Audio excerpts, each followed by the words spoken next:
Hello, welcome to my cozy corner of the internet. We're only a few days away from August, so of course I'm back with the video series where we talk about the next month's upcoming games. We have so many wholesome, cutie pie, cozy games to talk about, 11 of them to be exact, some even being among my most anticipated games for the whole year. So without further ado, let's look at the games. The first cozy game coming out in August is another farm roguelike Rebirth, releasing on August 1st. This is an interesting little blend since it takes the usual farming sim formula we all know and love and mixes it with roguelike mechanics in a really fun way. Instead of a big open-ended world with villagers and long days, everything here is fast-paced and strategic. Our main goal is to make enough money to pay the increasing rent and slowly expand our farm, but with each run, the layout of the land, the available resources, and even the challenges are completely different. So every time we play, we're adapting to a new situation, and there is no slowly walking around the village talking to NPCs. Instead, everything is done by clicking. We plant crops, harvest, build, and even fight enemies using a simple system that keeps things moving quickly. There are also different character classes, perks, and little biomes like jungles or deserts that change how we'll play. I think it's kinda like Stardew Valley with a challenge mode, so if you're the type of player who likes min-maxing your farm layouts in other farming games, I feel like you might like this. Next up is Magic Inn, arriving in early access on August 4th. This one is for everyone who's ever dreamed of running their own magical tavern tucked away in a fantasy kingdom. We play as a wizard who's been exiled from the magical world, and now we're trying to rebuild our life and our reputation by opening a charming little inn. But this game isn't just about setting out chairs and serving soup. We'll be hiring and managing our staff, building relationships with local farmers and merchants, and creating meals and drinks using all sorts of musical ingredients. So think enchanted dishes and sparkly cocktails that we serve to guests from all walks of magical life. And the inn itself is customizable, so we can decorate it from top to bottom with glowing wines, floating candles, and all sorts of mystical furniture to set the mood perfectly. What makes Magic Inn stand out in my opinion though is the way we'll interact with guests. Instead of regular dialogue choices, we use a deck building card system to talk, so if someone is being difficult, I guess we'll play like a persuasion card to win them over. This system kind of feels like pushnomics, which I've really enjoyed, so I'm excited for this one. It will be released as early access, but it looks like there's already lots to do, and the developers seem really open and genuine about wanting community feedback. So if you're into life sims, fantasy, or just the idea of running a warm, candlelit tavern where every visitor has a story, Magic Inn is definitely a game to check out this August. Another game releasing on the 4th of August is Punk Juice. I feel like this game is a hard one to describe without playing it, so I'll read directly from how they described it on their Steam page. Join a band with crass, potty-mouthed Ricky and Max. Curate your style, go on mediocre dates, thrift with your besties, buy overpriced coffee, I like that, and complain about rents in the Seattle-inspired grungy city. So yeah, as someone who enjoyed the 2010s grunge era on Tumblr, I think this game looks fire. Then on the 7th of August we have Artis Impact. This one caught my attention because it has a really beautiful pixel art dystopian world with a gentle emotional tone. We play as Akane, a girl with a mysterious past traveling through a fading world alongside our little AI companion Bot. From what we've seen, it's a quiet, reflective kind of story filled with soft colors, detailed environments, and a touch of humor. This is an RPG with turn-based combat, but it seems to be designed with a more relaxed pace in mind. The developer has said there is no grinding and battles aren't meant to overwhelm, and outside of combat there seems to be a lot of cozy downtime. We'll be able to decorate our apartments, cook food, chat with cute characters, and maybe even interact with little things in the world just to see what happens. It looks like one of those games where curiosity is quietly rewarded and every corner of the world has something thoughtful tucked into it. And of course, I need to mention that it's being developed by a single person, which I think always brings this extra layer of personality and love into the game. The art, music, and writing all feel really intentional, and from what we've seen so far, Artis Impact might be one of those small emotional games that stays with you long after the credits roll. Another game I'm really looking forward to, also releasing on the 7th of August, is MakeRoom. This one feels like a gentle hug for anyone who loves building and decorating. We get to create tiny dioramas, not just rooms, but gardens, camper vans, even secret hideaways. And with over 1,000 objects from potted plants to unique lamps, it looks perfect to let your imagination run wild. And if you're the creative type who wants full control, you'll be happy to hear there's a built-in furniture maker that lets us design pieces from scratch, and anything we make can even be shared through Steam Workshop. I have to say, I really love that it's not just about furniture placement but also about the atmosphere. We can add backgrounds, ambient sounds, and filters like tilt shift to capture that just right vibe.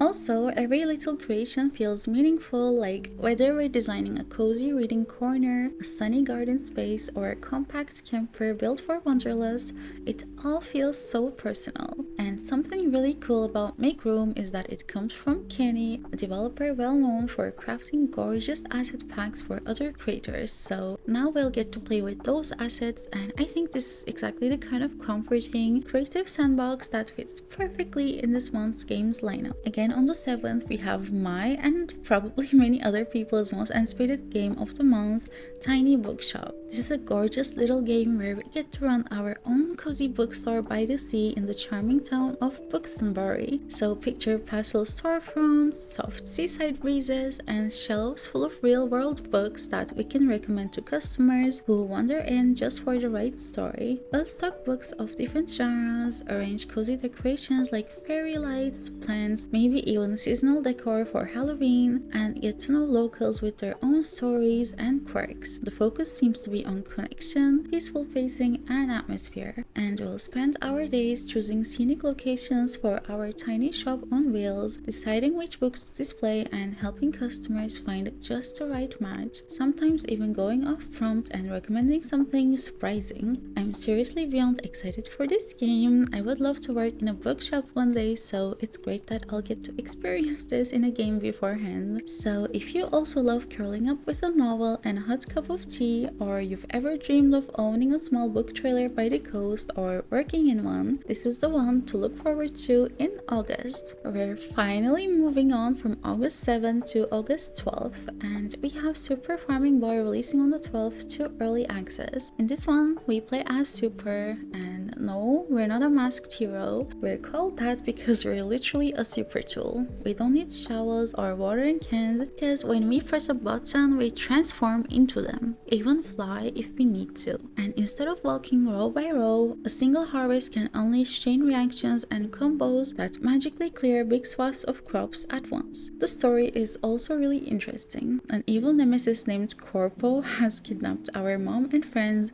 and even hired us to make us work on our own land, so our goal is to farm hard enough to buy them back. I guess it's kind of touching, kind of absurd, and totally charming. Even the seasons are anything but ordinary. One minute it's normal spring or winter, and the next you might be dealing with volcanic blasts, radiation storms, and even underwater farming. But despite all the changes from a normal farming game, I think the game looks really approachable. There is no inventory to fuss over, and our rescued pets follow along and automate basic tasks, so farming becomes more about flow than micromanagement. So, if you're looking for a colorful and unique game this month, Super Farming Boy might be a cool pick. Another game I'm really excited about is Cats in Cozy Rooms, releasing on the 15th. In this one, we help feline clients design their dream spaces, tiny, detailed rooms filled with personality and charm. Of course, each cat has its own likes, dislikes, and preferred themes, so maybe they're a mellow music lover or plant-obsessed indoor explorer, or I don't know, some other aesthetic. Basically, our job is to decorate a room to fit their style and budget, making sure to avoid what they don't like to earn their purr of approval. I'm seriously so in love with the visuals. Look at all the soft pastel tones and the cozy lighting, and like every object from lamps to rugs feels so thoughtfully crafted. The demo released earlier this year got so many positive reviews, and I also really enjoyed it, and it's still available if you want to try buy it before the release. If you love decorating games or cats, though I think a person who doesn't love cats wouldn't even be on this channel anyway, then this might be one of the sweetest things coming out this summer, and I just know my best friend will love this game. Next up, on August 19th, we have Sword of the Sea. In this one, we play as the Wraith, a mysterious figure brought back to life in a desolate world, and our way of exploring this strange place is with a hover sword, which is like a magical surfboard that lets us carve through the sand like it's water. The look and feel of the Sword of the Sea come from the same creative mind behind Journey and Abzu, and it shows. Of course, as you would expect, the game looks and feels meditative. There are no long battles or complicated combat systems. Instead, it's about momentum and grace. We drift and glide across enormous dunes, jump off crumbling ruins, and ride through ancient temples that almost feel alive. It's less about challenge and more about rhythm, like dancing across a forgotten world. Our journey centers around restoring a lost ocean. As we travel, we'll find ocean seeds and slowly bring water back to the land. There's a quiet magic in watching the desert bloom into something vibrant again. You'll notice the landscape shift beneath your feet as fish return and the dry emptiness fills with color and life. Chill games of this quality are hard to find, like it's so beautiful and cinematic, so I'm really excited for this, like even if not to play and just to watch it. The next cozy game to check out this month is This County, coming out on August 21st. So in this one, we find ourselves in a cute little harbor town where our aunt has left us in charge of the local This County supermarket. So I guess we basically play as Georgia Mart, and we manage everything from organizing aisles to restocking shelves, gently balancing profit with community well-being. The moment we start growing the store too fast, townsfolk begin to notice, some in sportive ways, others with suspicion. And it's that cozy but lively drama that gives the sim its emotional heartbeat. Outside of the store's open hours, we can explore the seaside streets, chat with quirky locals, learn their stories, maybe even uncover hidden secrets that hint at deeper layers beneath the calm. Friendships or rivalries form, but the overall pace seems to stay warm and thoughtful. Running the shop feels kind of personal, like designing efficient layouts, placing decorations to draw eyes, and maybe a few extra sales, and serving up community favorites. It all builds familiarity with your customers. Every face in the shop has a personality, and each day brings subtle progress. The concept has a tinge of satire, as they mentioned they wanted to blend cozy life simulation with store management and a dash of humor about small town capitalism. So yeah, if you ever wanted to run Georgia Mart in Stardew, this seems perfect. And finally, August wraps up with a special treat for Story of Seasons fans. On the 27th, Story of Seasons Grand Bazaar is coming out. If you love the DS version, this refreshed remake brings all that charm back, only bigger, brighter, and full of new surprises. Like, one cool new feature in this remake is, for the first time ever, the characters actually have voice acting, which brings a whole new layer of personality to the villagers we'll be spending time with. We arrive in this breezy mountain village with a dusty old bazaar at its heart. The mayor asks us to rebuild the stalls, fill them with our fresh farm goods, and help the weekly market bloom once again. It's a familiar cozy loop of farming, caring for animals, cooking, and crafting, but with a lively bazaar twist that makes selling feel exciting. The art has been given a full makeover with richer visuals and an expanded world to explore. The devs have introduced a glider and a jump mechanic, letting us float over rooftops, reach hidden areas, and glide effortlessly through windy days, so even getting around will now feel like a mini adventure. Every Saturday we get to decorate our stall, lay out our goods, ring a bell, chat with customers, and make sales in a fun mini market rhythm. As more people visit, our bazaar grows and Zephyr Town comes back to life. And the town doesn't seem just like a backdrop, but full of personality. We meet 38 villagers, including 12 romance options with 2 new in the remake, all brought to life with improved dialogue and voice acting. And from what I saw, everything feels comforting and familiar, but also fresh. So if you were craving some cozy nostalgia, Grand Bazaar is a really fitting finale to our August Cozy Games lineup. And that was everything for this video. As always, since I'm making these videos before we actually even start the month, and some small games only announce their release date like a week before their release, the list doesn't have all the cozy games coming out this month. I only included the ones that have a certain release date, but I'm sure we will be getting many more good ones spontaneously, and they'll be like cute little surprises. I also make short videos if there's a game I really like but couldn't cover in these videos, so you can subscribe to see those. And I hope you liked the video, and if you decide to stick around, I'll see you next week with a new one. Until then, stay cozy and bye bye.